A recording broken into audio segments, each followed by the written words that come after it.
Cuando escuchas la palabra vampiro, ¿qué imagen se enciende en tu mente?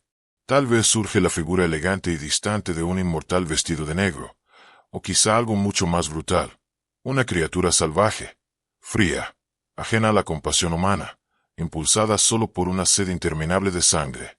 Seres que, según la leyenda, temen a la plata pura y se desintegran bajo la luz del sol. Durante siglos, estas imágenes han vivido cómodamente en el terreno de la ficción. Pero hubo un tiempo en que la idea del vampiro no pertenecía a novelas ni a teatros, sino a informes oficiales, sellados con el emblema de un imperio. A comienzos del siglo XVIII, Europa del Este era una tierra herida por la guerra. El imperio de los Habsburgo y el imperio otomano se disputaban los Balcanes en una lucha feroz que dejó ciudades arrasadas, pueblos vacíos y cientos de miles de muertos. Cuando el conflicto terminó y la bandera imperial austriaca se alzó sobre Belgrado y amplias zonas de Serbia, no solo llegaron soldados y administradores. También llegó la mirada inquisitiva del Estado, dispuesta a catalogar cada río, cada colina y cada costumbre de sus nuevos súbditos. En ese contexto, comenzaron a circular rumores inquietantes. No hablaban de rebeliones ni de epidemias comunes, sino de muertes extrañas en aldeas remotas. Personas sanas caían enfermas de un día para otro y morían en cuestión de horas.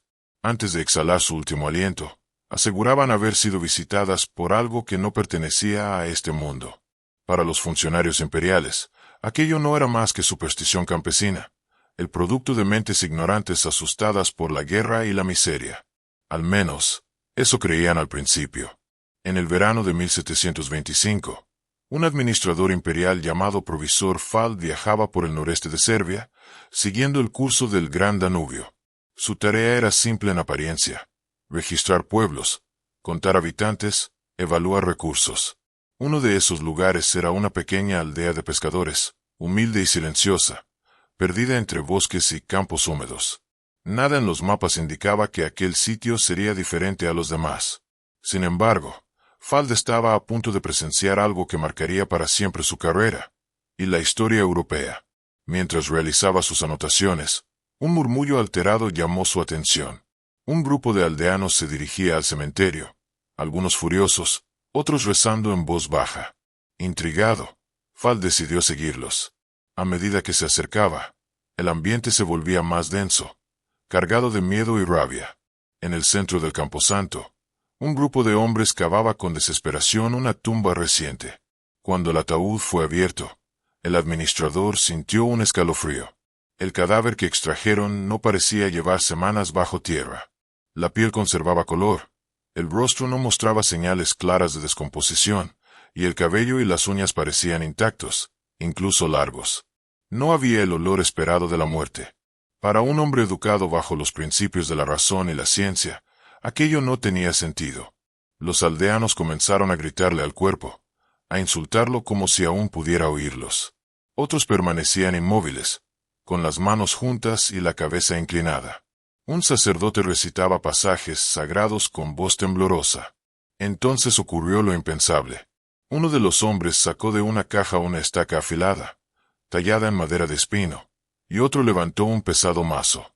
Fald observó, paralizado, cómo clavaban la estaca en el pecho del muerto. En ese instante, algo imposible sucedió.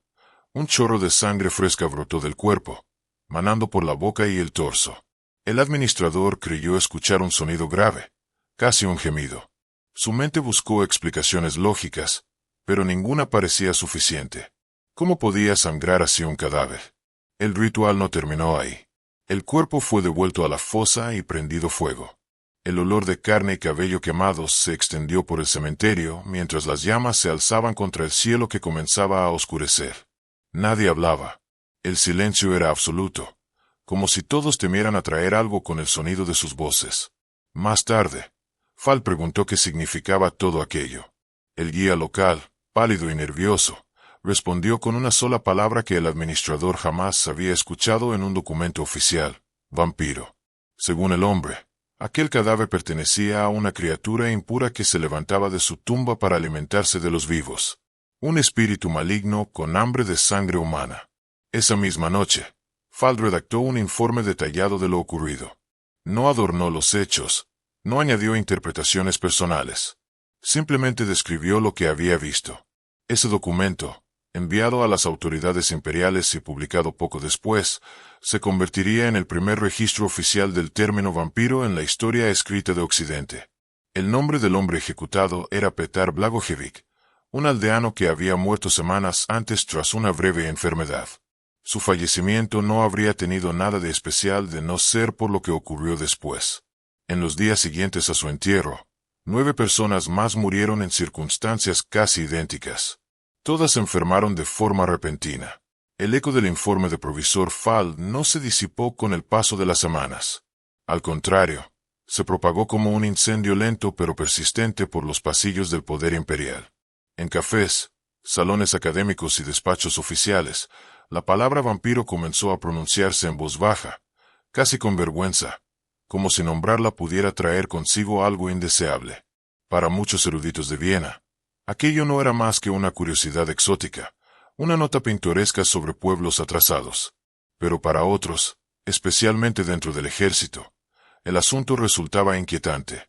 El propio emperador mostró interés en aquellos sucesos.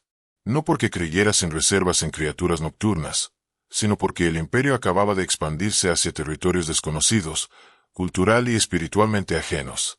Si los informes hablaban de pánico, muertes inexplicables y disturbios potenciales, había que tomarlos en serio. Se ordenó que cualquier noticia relacionada con muertes extrañas o supuestas actividades vampíricas fuera enviada directamente a la corte imperial. Pasaron algunos años en relativa calma. La historia de Petar Blagojevic quedó archivada, citada en debates académicos y mencionada con morbo en algunos periódicos. Parecía un episodio aislado, una rareza de frontera. Hasta que, en el invierno de 1731, nuevos informes comenzaron a llegar a Belgrado. Esta vez no se trataba del mismo pueblo ni de los mismos nombres. Las noticias provenían de una aldea serbia remota, aislada entre colinas y caminos difíciles, un lugar donde la nieve convertía el mundo en silencio durante meses. Los mensajes eran alarmantes. Hombres, mujeres e incluso niños morían tras caer enfermos de manera súbita. No había señales previas, no había brotes conocidos. Simplemente enfermaban y desaparecían. Las autoridades militares temieron una epidemia. Una plaga desconocida podía propagarse con rapidez, especialmente en una región donde las condiciones sanitarias eran precarias. El comandante regional ordenó una respuesta inmediata. Un pequeño contingente de oficiales médicos, expertos en enfermedades contagiosas, fue enviado para investigar. Al frente del grupo iba un hombre conocido por su racionalidad y escepticismo, el Dr. Glasse. Glasse no era un hombre que se dejara influir por cuentos populares. Había dedicado su vida al estudio del cuerpo humano, convencido de que toda enfermedad tenía una causa natural, aunque aún no fuera comprendida. Para él, la idea de vampiros pertenecía al terreno del folclore, no al de la ciencia. Sin embargo, al llegar a la aldea, algo comenzó a inquietarlo. El número de muertos ya superaba la decena. Los aldeanos hablaban con miedo, pero también con una extraña seguridad. Aseguraban saber qué estaba ocurriendo. Decían que los muertos no descansaban, que regresaban por las noches, que se sentaban sobre el pecho de los vivos y les robaban el aliento. Glasse escuchó todo con gesto severo, tomando notas, convencido de que el miedo distorsionaba la percepción de aquellas personas. Decidió ir al origen de todo, los cuerpos. Con ayuda de algunos aldeanos, exhumó varios cadáveres recientes. Esperaba encontrar señales claras de infección, gangrena, marcas de alguna enfermedad agresiva. Pero lo que vio lo desconcertó profundamente. Los cuerpos, a pesar de llevar días o incluso semanas enterrados, mostraban muy poca descomposición. La piel no estaba ennegrecida ni hinchada como dictaban los manuales médicos. No había erupciones, llagas ni fluidos que indicaran peste. Los órganos internos, aunque inertes, no mostraban signos claros de corrupción. Y lo más inquietante, al realizar incisiones, la sangre aún fluía, espesa y oscura, como si la muerte no hubiera terminado de asentarse. Glasse revisó una y otra vez sus conocimientos. Rechazó cada explicación posible. Fiebre hemorrágica, intoxicación, enfermedad pulmonar. Nada encajaba. No había una causa común evidente. Ningún patrón claro, salvo uno. Todos los muertos habían tenido contacto con otros fallecidos antes que ellos. Los aldeanos insistían. Hablaban de un hombre muerto años atrás, alguien cuyo nombre pronunciaban con temor. Según su relato, aquel individuo había sufrido un accidente, pero antes de morir había confesado algo extraño. Decía haber intentado protegerse de un vampiro realizando rituales antiguos, prácticas prohibidas pero conocidas en la región. Afirmaba haber manipulado restos de un muerto, incluso haber usado su sangre como protección. Para los aldeanos, aquello no los médicos observaron, registraron, anotaron cada detalle, aunque muchos evitaban mirarse a los ojos. Y entonces ocurrió algo que nadie pudo ignorar. Las muertes cesaron. Día tras día pasó sin nuevos enfermos. Las noches volvieron a ser silenciosas. Las pesadillas desaparecieron. El miedo, poco a poco, se transformó en una calma tensa, incrédula. Glace y sus colegas no pudieron encontrar una explicación racional para aquella coincidencia. No querían llamarlo prueba, pero tampoco podían llamarlo azar. Al regresar a Belgrado, Glace redactó su informe final. Fue cuidadoso con las palabras. No afirmó abiertamente la existencia de vampiros, pero tampoco la negó. Describió los hechos, las condiciones de los cuerpos, la ausencia de causas médicas conocidas y el efecto innegable de los rituales practicados por los aldeanos. El documento provocó un nuevo terremoto intelectual. Filósofos, teólogos y médicos debatieron sin descanso. Algunos argumentaron que todo podía explicarse por errores de observación, por histeria colectiva, por desconocimiento de los procesos naturales de la muerte. Otros, más cautelosos, admitieron que había fenómenos aún no comprendidos. Con el tiempo, la Iglesia y la Academia intentaron cerrar el caso. Se publicaron tratados afirmando que ningún muerto podía levantarse de su tumba, que los vampiros eran productos de la imaginación, que la razón debía imponerse al miedo. Oficialmente, el asunto quedó resuelto. Pero en los pueblos de Serbia, lejos de las bibliotecas y los salones ilustrados, la conclusión fue muy distinta. Para ellos, la experiencia había sido real. La muerte había tenido rostro, nombre y memoria.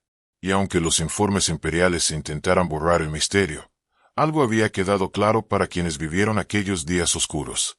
No todo lo que acecha en la noche puede ser explicado a la luz del día.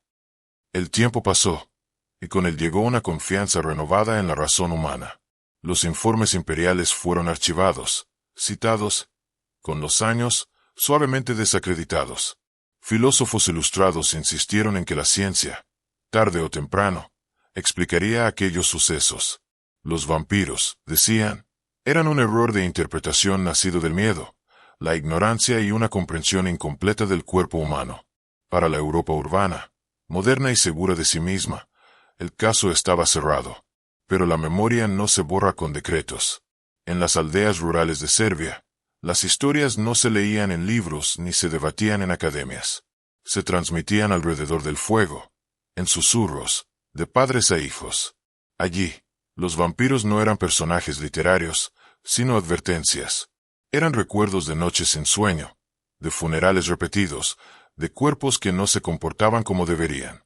Para esa gente, negar lo ocurrido era negar su propia experiencia. Con el paso de los siglos, la figura del vampiro fue cambiando.